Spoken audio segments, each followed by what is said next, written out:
most of my students are between 12 and 17 years old. So when I come to class and they realize we're having a writing class, it's a big whoa, no, please, teacher, not today. I don't have the patience. Oh no, not today. I had a horrible day. And they're just not motivated to write. And if you actually convince them to write, what happens is they either write too little, they write too badly, or they just don't do what they're expected to. Yes, students always have bad writing days. Yes, I agree. Writing has somewhat become a lesser skill, and I think technology has a bit of responsibility there. But in the same way, I think technology can help us bring them back. Yes, Drew, I agree with that. That's something that I have noticed among my students as well. I have actually asked a couple of students to write in Portuguese, which is their mother tongue, and they are very bad at that too. So it's not just a matter of not knowing the language, it's a matter of not exercising writing in general in any language. So the idea here is that these web tools that I found and these activities that I'm going to suggest you guys today, I've been more successful at actually engaging my students in the writing, because I take them out of that traditional writing class in which they sit down with a paper, a prompt, or a title or a theme, and they have to write. I think that what are our problems today? What is the reasoning for this webinar today? My reason is that when students come to class and I propose a writing class, what do they claim? What do they say to try to convince me not to have a writing class? They say writing is too difficult. When they say writing is too difficult, what they mean is, oops, sorry. I know. When they say writing is too difficult, what they mean is that they lack the inspiration. They don't know what to write about. Or if you give them a theme so that they actually know what to write about. Sometimes the themes we do, they don't know a lot about that theme, or they don't have much to say on the theme that you suggest. And it's hard not to fall into one of those, because once you suggest a theme, it's very difficult to really please everybody, because our students, even if they are in the same age range, and if even if they study in the same school, they do have different interests, and they do have different personalities, so it's very hard to please everyone. They also say there are also the technical problems, or so I call them. First, and that's a problem just for us, if they're writing by hand, their handwriting, their penmanship, I don't know about the rest of the world, but what I've been seeing is that students are actually losing the ability to write using a pen or a pencil. The other problem that I call a technical problem, again, I'm talking from my experience, my students don't know how to write, and that does not only include, I'm not just talking about genre or style of writing, 5-paragraph essay, the structure, introduction, body, conclusion kind of thing. They don't know how to write, they don't know how to punctuate text. Do you guys feel that? Do your students know how to use punctuation? Because for me, that's the most basic thing they have to know in order to write. Yeah, lack of creativity. They don't know how to punctuate. I have actually seen, I have just marked this week, B2, C1 level student, very fluent actually, who gave me an essay with very good ideas, but each paragraph contained one sentence. There was no punctuation, you know. Um, Another thing that I call part of technical problems is that students feel if you bring writing to the class, if you ask them to do some writing in the class, they feel like writing takes too much of class time.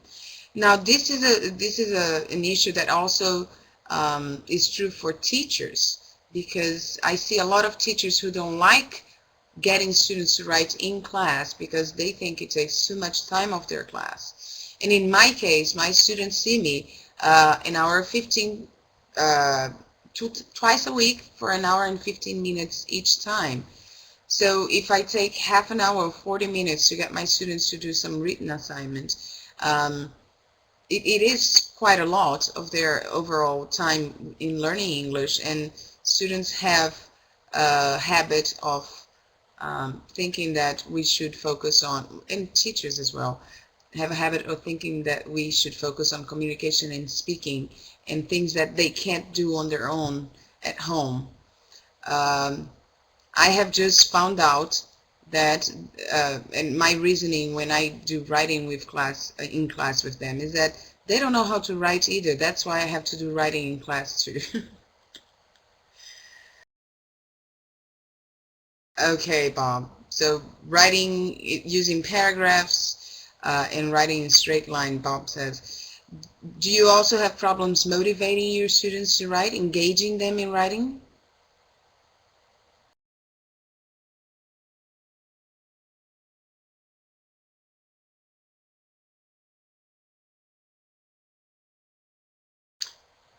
Um, Somebody has pointed out that one of the reasons for this decline in writing abilities for students is probably the internet.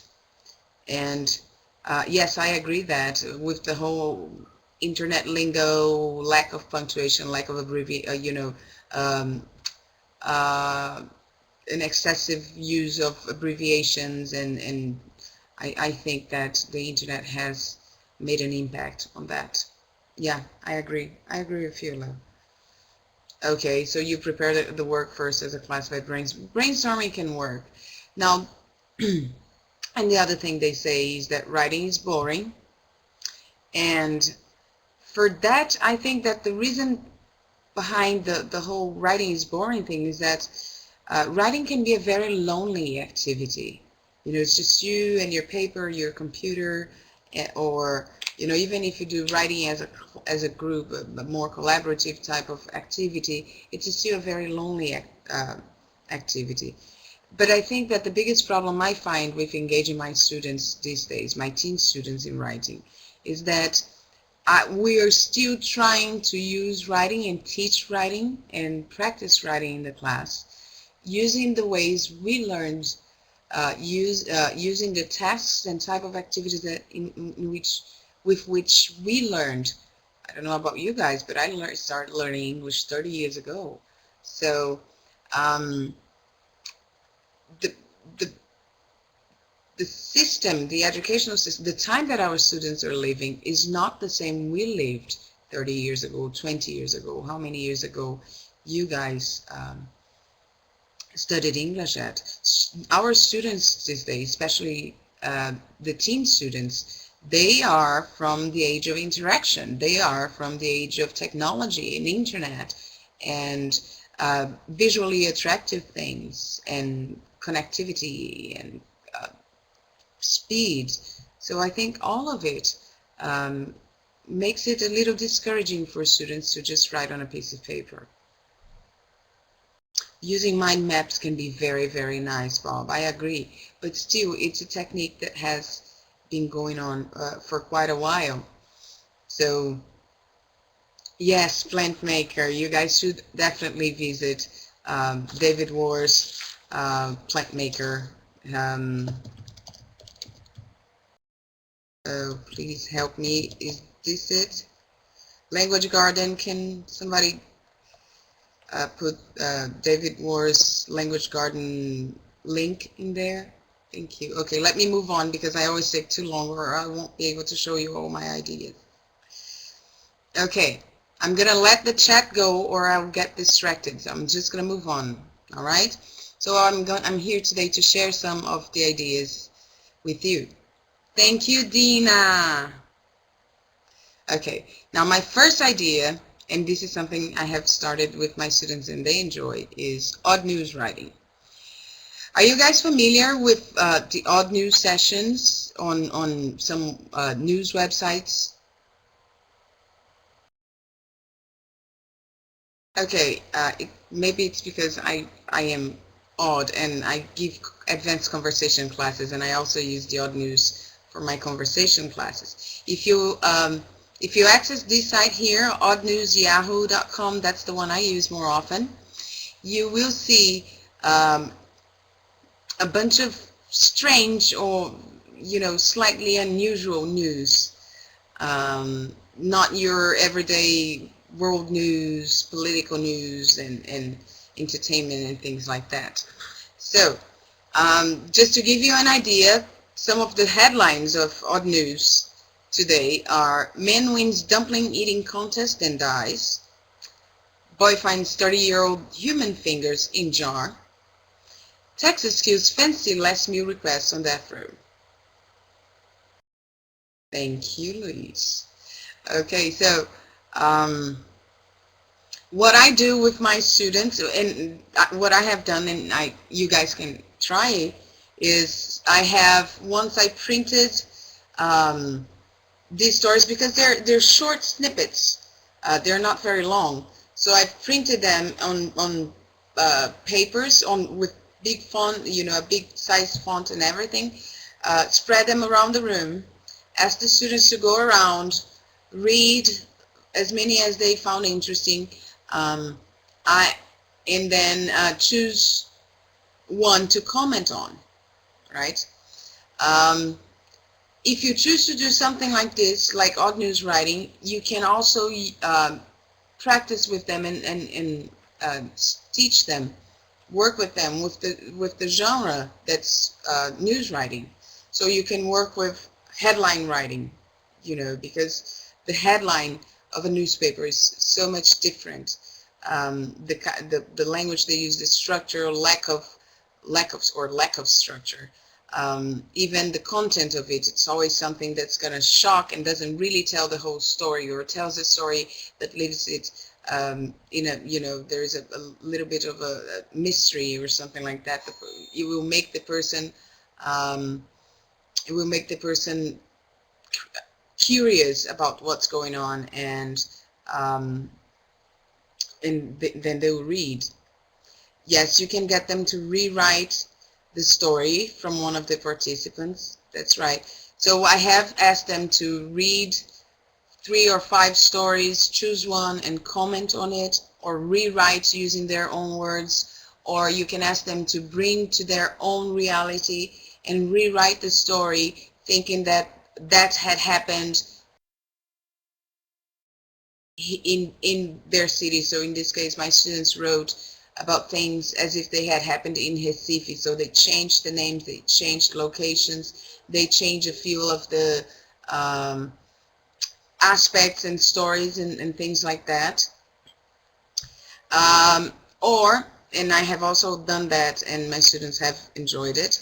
I gave them just the beginning of the story and then took the end out, and they had to write the conclusion of the story. And after they wrote the conclusion, they read the real conclusion, and they compared it, and they said, and they saw or thought which one was best, or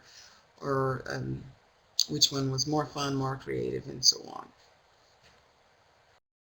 Yes, I like teaching the ambiguity, and I especially like analyzing the language and how you don't have much of correct, accurate grammar, or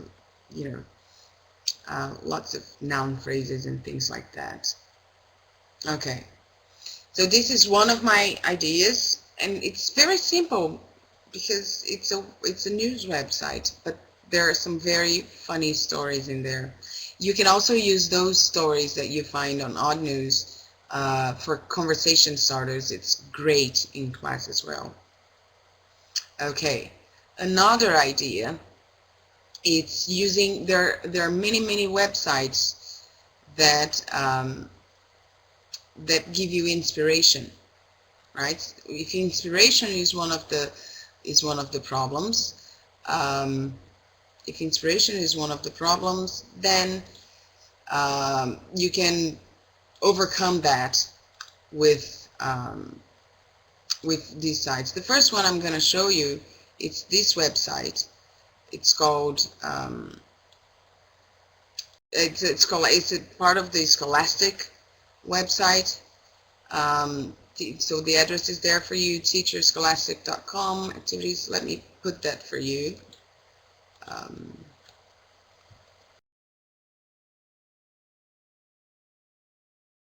Okay, so if you take a look there, you have kind of like a machine. First you're asked to type your name and pick your grade. Now, I know that you have the main focus here is children, and it's children whose L1 is English, but I have been using that with my teens. I use 4th to 6th grade, and it has worked. So you choose the grade. Once you choose the grade, you click on one of these round buttons with the grade. Once you choose the grade, it gives you this machine here on the second picture. Now, this machine there, let me make it a little bigger so that you guys can see it.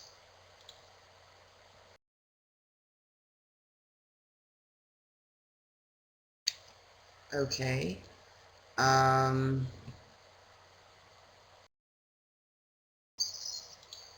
Yeah, no, I can't. Let me make it a little bigger, maybe. Oh, back. Where's my presentation? Please, please, please. Oh, no. Okay. All right. Sorry. I don't know what I did there. Hi, Sue. Sorry about that. Okay. So, what happens is you have 4 buttons in here, and for each of the buttons, what you get is part of a prompt. So what we have on that one that I should have made bigger, I'm sorry, I'm still not used to how small things are on this platform. But on the first wheel, they get, you have describe the house of, and then on the second wheel, you have a chivalrous. On the third wheel, you have gymnast, and on the last wheel, who is always getting into trouble with her parents. So basically, what this little machine does is it gives you the setting, so the place and the type of writing. You can write a list, describe the house of, a number of different things. The second one gives an adjective. It characterizes the noun. Then you have the noun, and a right to-do list for a nerdy elephant stew who discovers a talking frog. And the last one gives you a problem.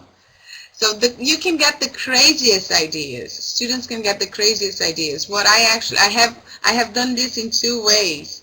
I have used this tool in 2 ways. I have used it in my whiteboard, and the students all had to write using the same prompt, and then they got to say whether they wanted to keep that spin, or if they wanted to spin again to try their luck again, until the whole class came to a consensus. We had our prompt, and each of them wrote about it. And I have also assigned it as homework. And as homework, what they had to do was do it. They had to take a print screen of the final spin of the wheel and send it along with their story. My students got a kick out of it, I have to say, because the craziest things come out from it. And I think that it can also be very, I use it with my teams, but I think it can be quite fun and very effective with younger students and young learners, children as well. Another website that has inspiration, this one much more simple, much simpler site, visually not as attractive and not as much fun, but it gives you equally crazy prompts. It's the Story Starter. And the Story Starter has a junior version for children. So on the Story Starter there, on the first prompt that I had, you just click a button. It's not as much fun either. You just click a button that says click here for a random Story Starter sentence, and the sentence that I got was the hungry baseball star jumped near the gas station to discover the dark secret. I mean, it can be quite overwhelming, the number of descriptors and adjectives and things in that prompt. But if Story Starter Junior can be a little simpler if you prefer. The procedure is the same. You click the button, and the Story Starter that I got with that was the detective was drawing a picture in the elevator. Much simpler, but it worked as well. And with these Story Starters, I have actually, what I did was I took them to a computer lab we had, and each of them got a Story Starter and wrote their story in a word processor and saved it in my file for me. Not as much fun, but I thought it could work. Yes, Willie? Okay, Willie, do you want to talk? Let me see.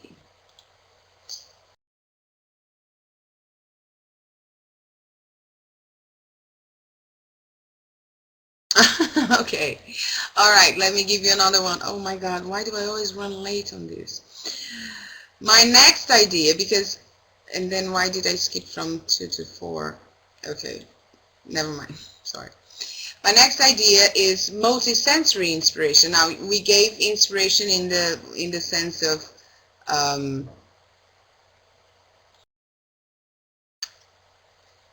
oh, you're welcome, guys. So I've given you inspiration in the form of starters, and now I have 2 ideas to give you in the form of more multisensory thing. I have this website that's called Moodstream. Okay, and once you log into Moodstream, what happens is they give you everything. They give you images, they give you music, they give you, you can choose different things, you can do different, like they give, let me show you better, okay. So do you see the background? You see images, and they keep showing you images, and the images keep changing. You even decide how fast you want the images to change. Okay, so you have the background, the image is changing, and then you also have a soundtrack that goes with the mood that you set. And it's a fantastic soundtrack as well. I highly recommend this site. If you take a closer look at this square here, that's the control board for Moodstream, this is what you have. You can set if you want something happier or sadder. You can set whether you want calmer or more lively, more humorous or more serious, more nostalgic or contemporary, warmer or colder, the kind of transitions between the images that you want, the volume of the music, and the duration of each image on the background. They've got some fantastic images. This wheel here in the middle with the little symbols, each of them gives you a mood. So you have stabilize, which is, you know, reliable, and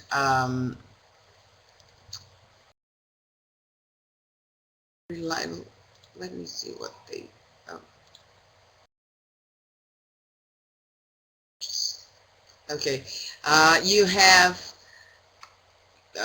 oh my, ow, ow, ow, ow.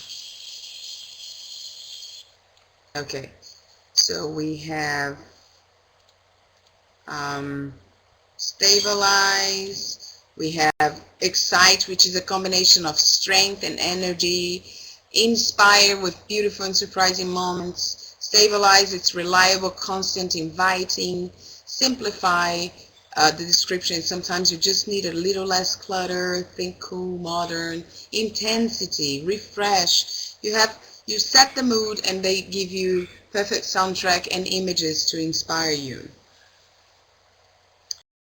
Yes, Moodstream is free. Another idea. Have you guys ever heard of O-Life?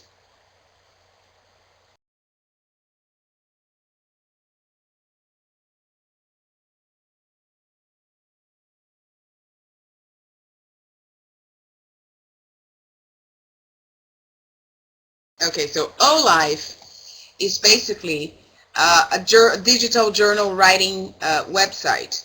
Student register, okay?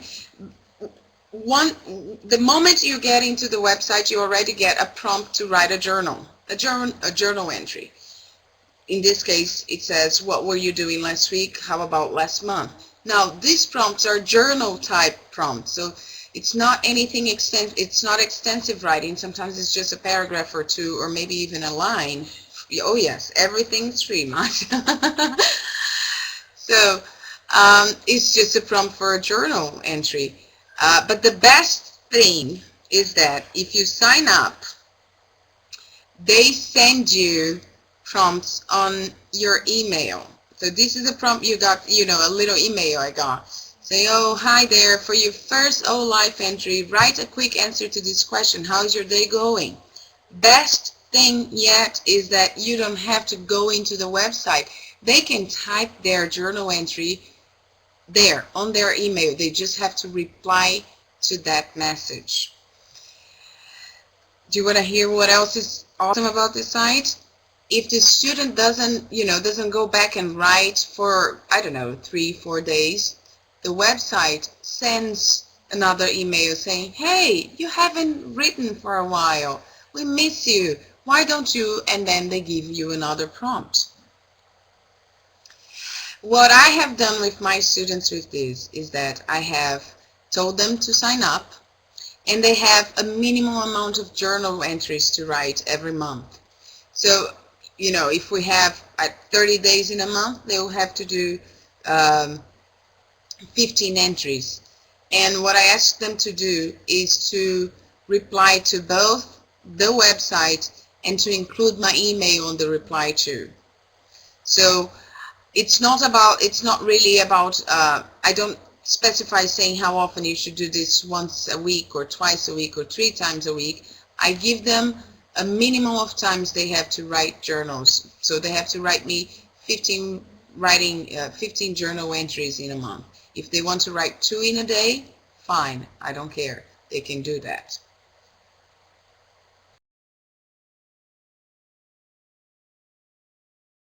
Okay. And since I'm already past the time, let me move a little faster.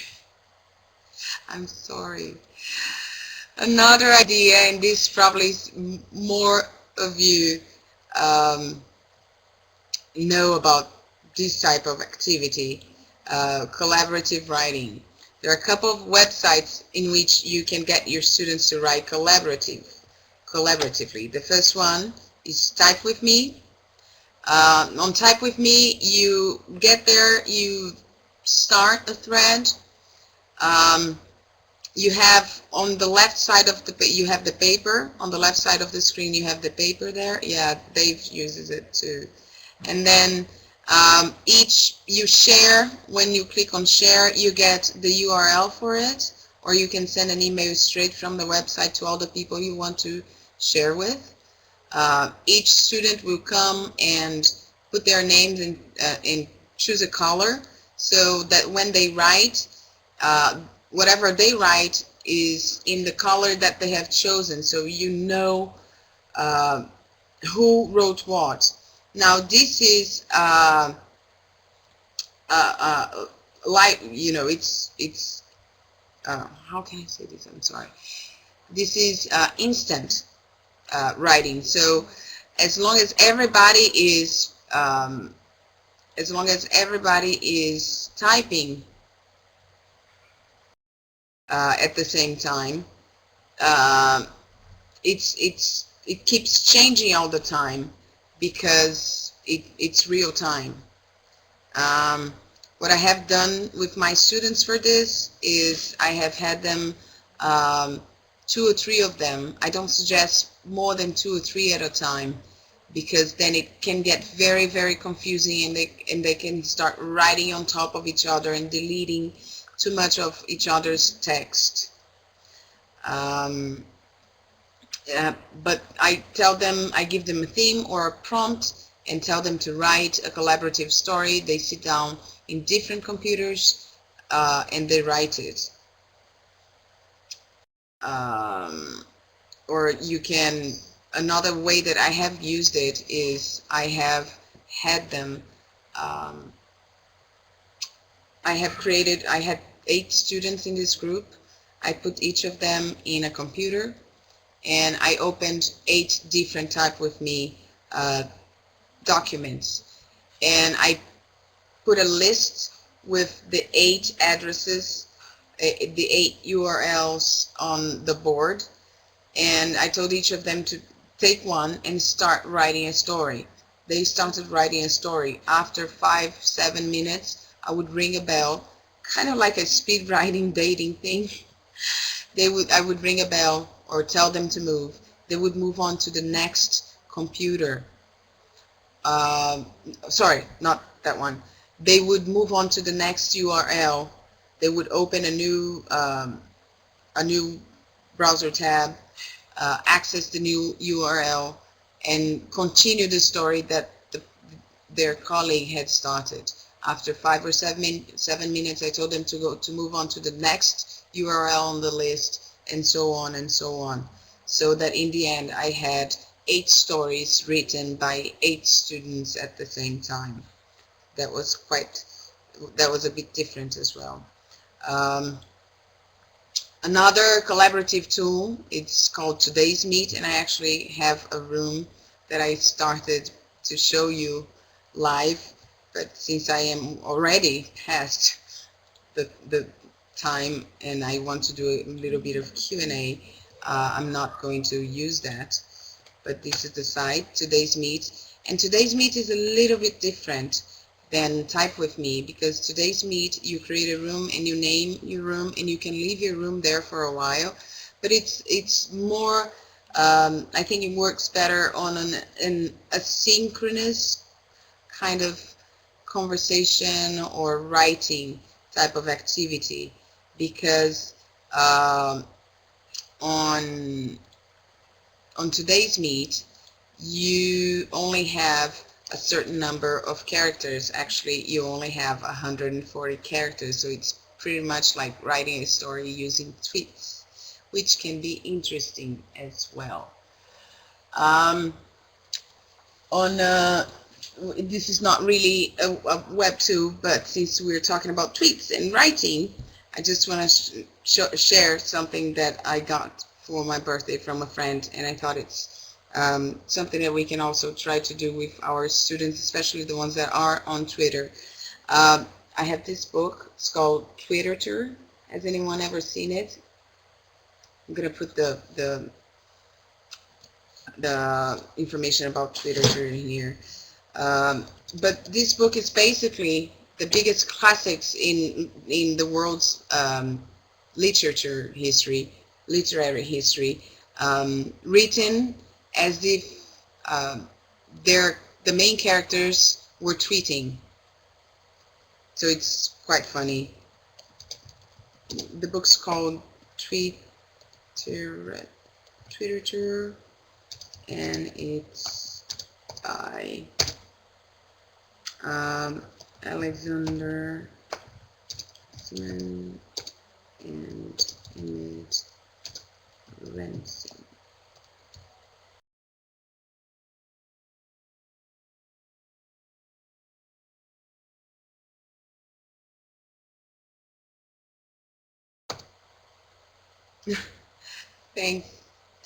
Thanks, Dina. Okay, and I had put this in the wrong.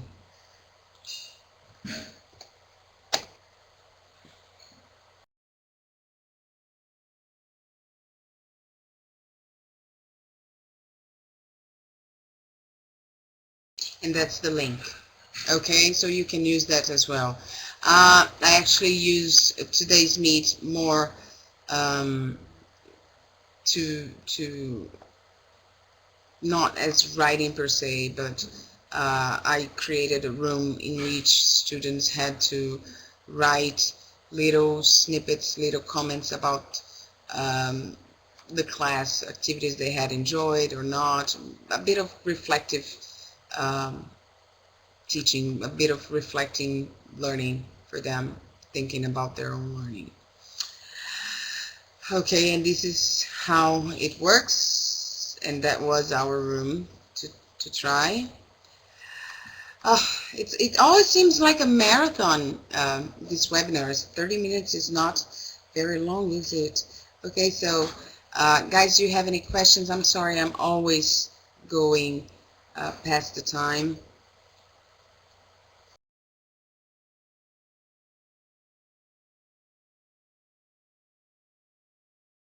Thank you, Sue.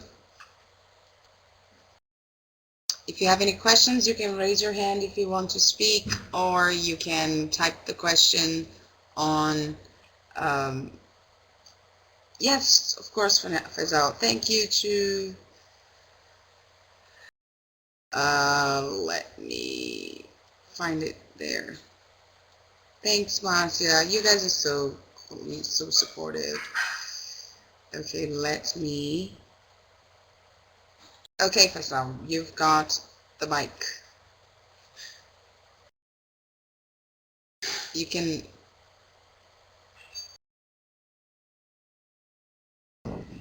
Yes. Faisal, I think you can speak already. Do you hear me?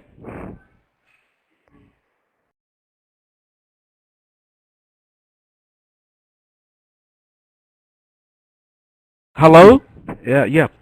Well, I think that that every one of us knows that the writing skill is the toughest skill. I mean, that most of us, I mean, most of the teachers, if not all of them, face teaching this skill to students. Imagine that I'm now teaching at university in Saudi Arabia. Really, it's a big problem that to teach them writing. And just last week I gave them as a task, writing task, to write about their good friend. And really, we come up with, I mean, a lot of spelling mistakes and in grammar and etc. You know that sometimes they have good, I mean, ideas, but still, I mean, the mechanisms of writing is not clear for them.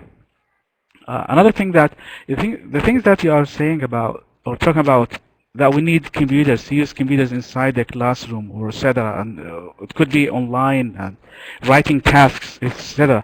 But uh, what I mean that we need sometimes, I mean, a real, authentic tasks that they can use. I mean, written tasks they can use inside the classroom. What is the thing that I usually did while I was in Jordan, that I can use music as a pre-stage for writing tasks. Sometimes I ask my students to listen to a lyric or music, just music, and then ask them just write, jot down or scratch lines that comes to your feelings. You know, really this is a kind of, I mean, warming up activity for or pre-stage writing for writing itself. The other thing that I usually used, and I used it while I was teaching in Oman, that I try to bring, well, imagine that I want to teach my students to write a paragraph. You know that paragraph, we have a topic, and then we have the body, and then we have concluding sentence.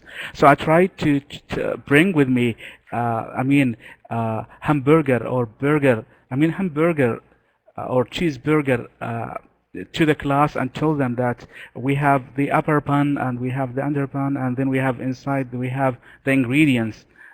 And imagine your paragraph is like this, the hamburger. So can you eat it? Can you eat it without the upper pan, or can you eat it without the down? The bottom pan. So just to tell them that every element in the paragraph, whether the topic or the body or etc., the concluding sentence, they are integrated, and they are, I mean, important to each other. Thanks a lot. I don't want to say more.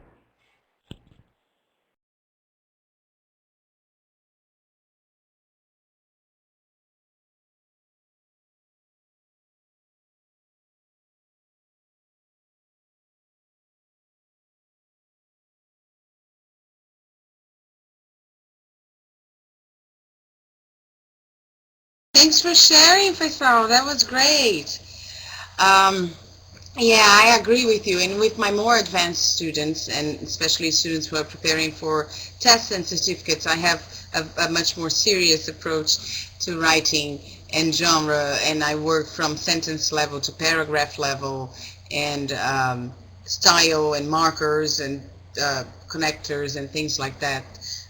The idea here was mostly share ideas for to motivate teen students, which are usually the ones I have more problems with. Leonardo, do you want the mic? Leonardo Lobo, do you want the mic?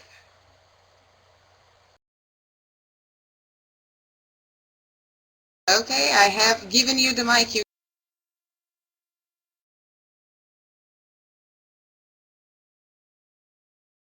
can, do you have a microphone? Because then you, if you speak now, I think we'll all hear you. Bye, Lou, thank you. Okay, you have to click on the little microphone and say enable audio or, okay. Oh, yeah, my pleasure, Nico. It's always great. I think sharing is one of the greatest things about teaching, because it's not when you share.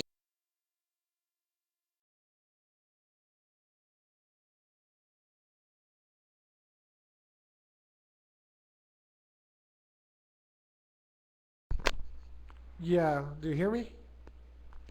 Do you hear me?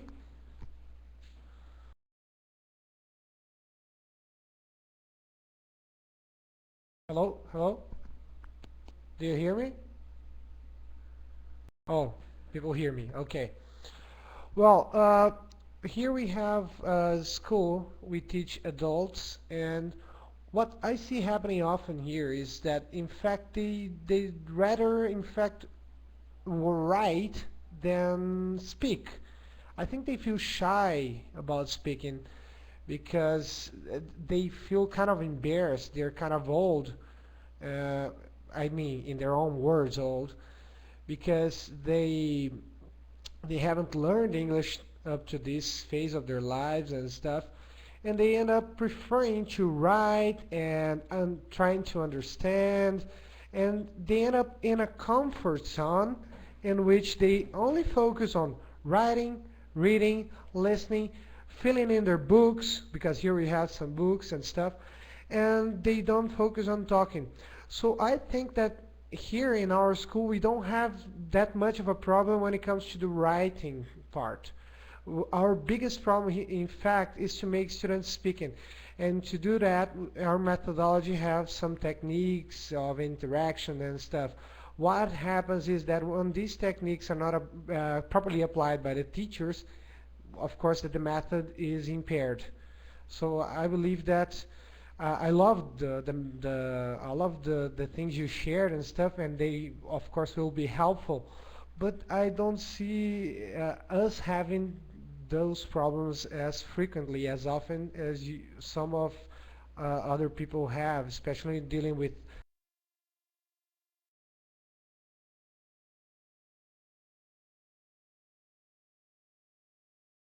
No, thank you for voicing that. Which, as I was saying on the chat, I think you're right. I think that with adults, it is more common for adults to be more reticent about speaking, um, because they are more self-conscious and embarrassed about um, their own thing. Um, yeah, that's what I was going to suggest, Bob. Get them to discuss. You can use some of these ideas. For example, you can use, there's something, let me see if I can find it here. There's a website called, a project actually, called uh, five, okay, let me show you that. Leo, there's a website called it's a project called 5 Card Flickr, and what they do is they randomly take 5 images from Flickr and give you the 5 images, and then you could get your students to, it's random generator like the prompt one, like the machine from Scholastic, so you could have something like that and get the students to talk and try to come up with how the images are related. Um, you can even with the writing prompts generators, you can do that and have them talk in pairs or something like that, and then maybe the writing that could be a follow-up.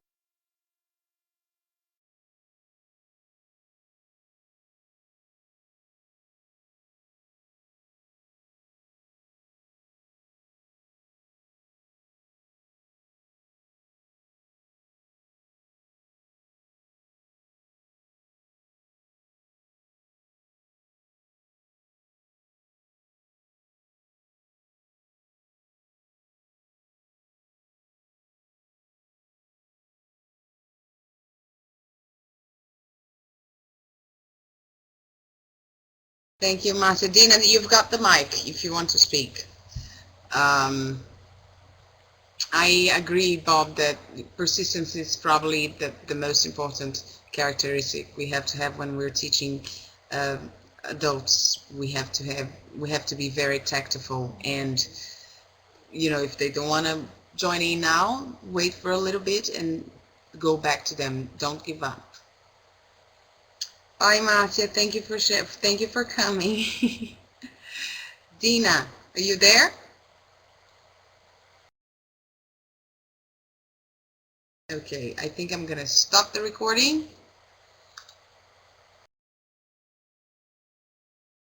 So thank you everybody for coming. And I forgot to show my last slide, which is my thank you slide.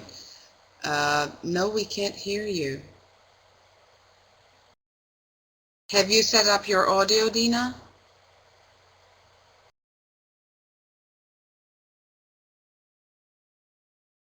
Why couldn't I?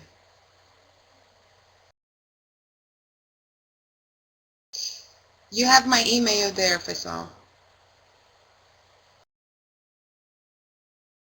Oh, thank you. Thank you. Have